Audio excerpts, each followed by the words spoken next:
Hi guys, and welcome to another round of brand new versus classic cool. Now in this series, I look at a brand new car, something I'm guessing that you'd quite fancy since you're watching car videos on YouTube. I get you all revved up about it, and then I yank the tarmac out from under your tires because that's not what you should actually get. Instead, I suggest something else.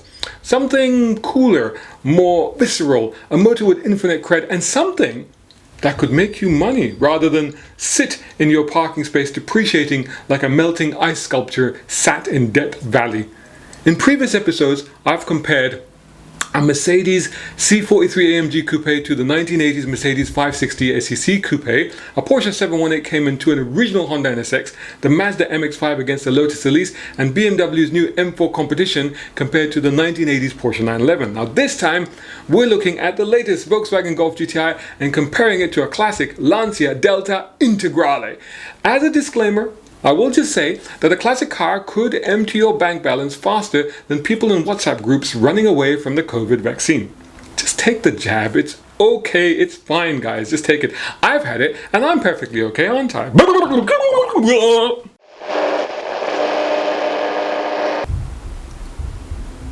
What happened there? Anyway, back to classics. And just to add that on the other hand, you with classic cars, you could save a bit of money on insurance, on a classic policy, for example. Plus, in the case of any cars that I might recommend that are over 40 years old, you won't pay road tax or ULEZ in London.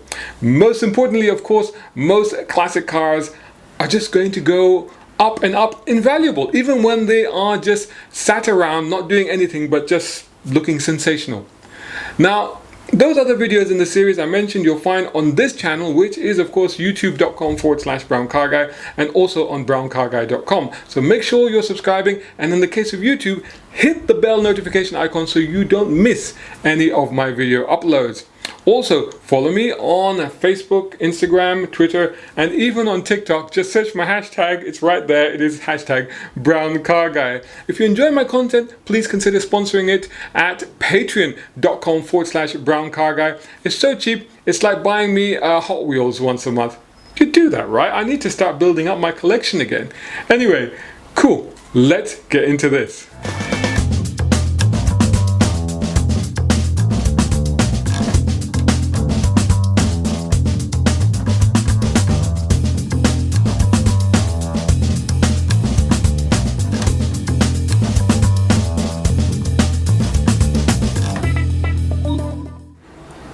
So here we go. The Volkswagen Golf is in its 8th season, and this is the latest GTI, which you can get for about £33,000. Or there's a GTI Clubsport, which in the previous gen was my favorite Golf of all. The new Clubsport is about £37,000.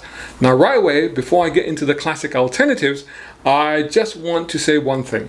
Honda Civic Type R. Now click above to watch my review, but it is without doubt one of my favorite hot hatches ever. 34 to 36,000 pounds, 320 brake horsepower, 0 to 60 in 5.8 seconds, 168 miles per hour. It's as stiff as a race car to drive and as practical as a compact SUV to live with.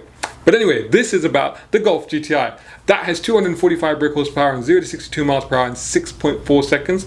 And then there's the Clubsport with 300 brake horsepower and 0 to 62 time of 5.6 seconds. Now, the regular GTI may not be the quickest, most powerful of hot hatches, but Volkswagen has made it sharper, more exciting as a drive for the latest version. However, I suspect, as before, that you'd have to go back to the Clubsport, which has got more power and a stiffer setup for the real thrills.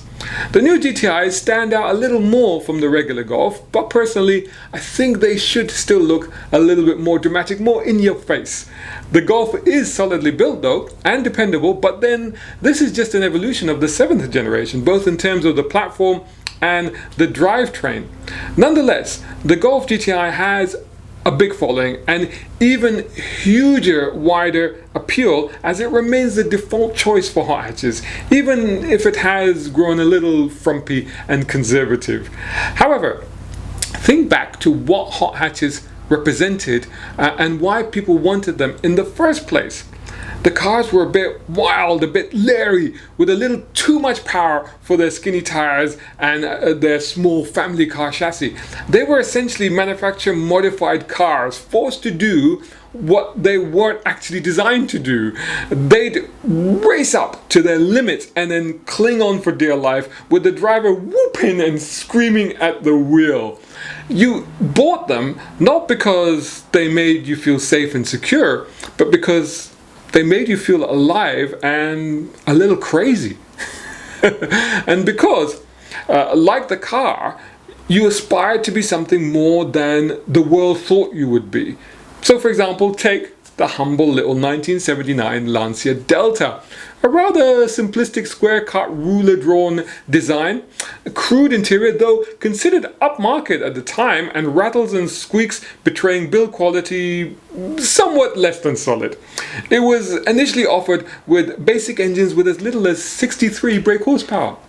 The Delta HF, after high fidelity, arrived 4 years later in 1983 with a turbo 1.6 litre engine putting out 130 brake horsepower. Still front-wheel drive, it was the hot hatch version of the Delta, making good use of its McPherson independent suspension and the rack and pinion steering. Plus it had a 5-speed ZF manual gearbox and Recaro sports seats.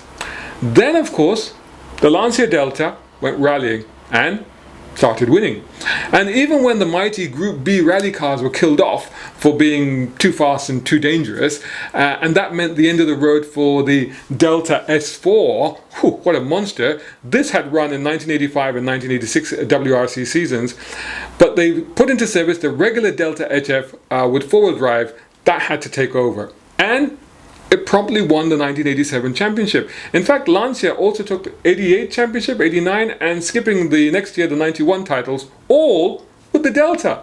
Introduced in 1987, it's the HF Integrale versions, of course, with four-wheel drive and complete with center and rear differentials, plus, of course, those distinctive bulging wheel arches that gave it such a strong personality.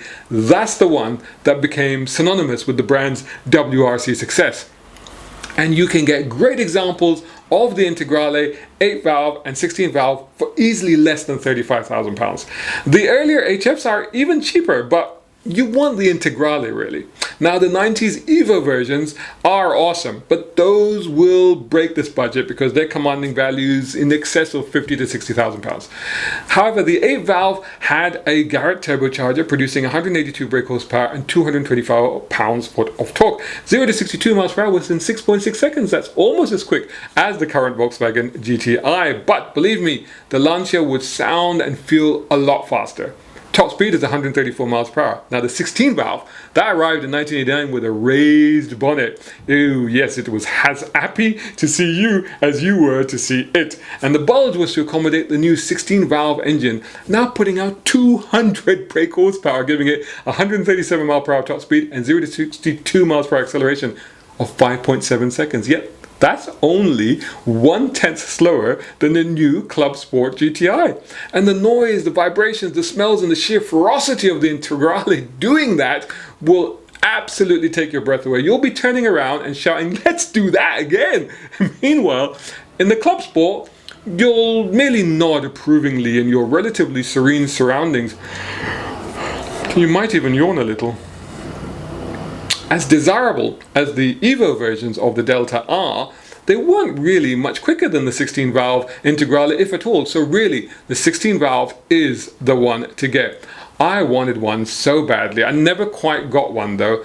I ended up with this instead. It's a Lancia Prisma symbol. Basically, it was a Delta with a boot in luxury spec with swathes of Alcantara trim inside. It was pretty cool. It had the 1.6 litre injection with about 110 brake horsepower, and it could manage 0 to 62 miles per hour in 9.5 seconds. But damn, it felt fast. And it was certainly quick enough to see off a few Escort XR3Is, I can tell you. I mean, so I've heard. Anyway, so there you go. Don't buy a Golf GTI, get a Lancia Delta HF Integrale instead. You're welcome. Hope you enjoyed that video. If you did, make sure you hit that like button. And you know what? Leave a comment and share it if you can. And of course, you're subscribing, right? To youtube.com/browncarguy. Of course, also to browncarguy.com. And follow me on Facebook, Instagram, Twitter, and even on TikTok. Just search for my hashtag. It is hashtag browncarguy. And you know what? If you enjoy my content, you can sponsor it as well. And you can do that at patreon.com/browncarguy. And your name will appear like these gentlemen coming up here on my content at the end of the videos, in my written text, and on some of my Instagram posts. And that's a reach of what, 350,000 views in total on my YouTube channel, 2,000 plus subscribers, nearly 8,000 followers on Instagram. So you know what, if you have something to promote, you're most welcome to do that. And you can do that from as little as £2 or $2 a month, the price of buying me a coffee. You do that, right?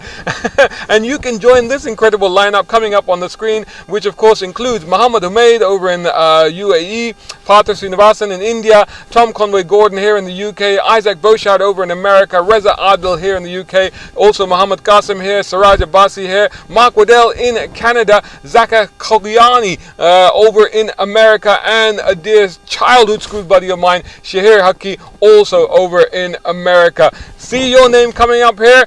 Just head over to patreon.com/browncarguy, and I'll see you all in the next video.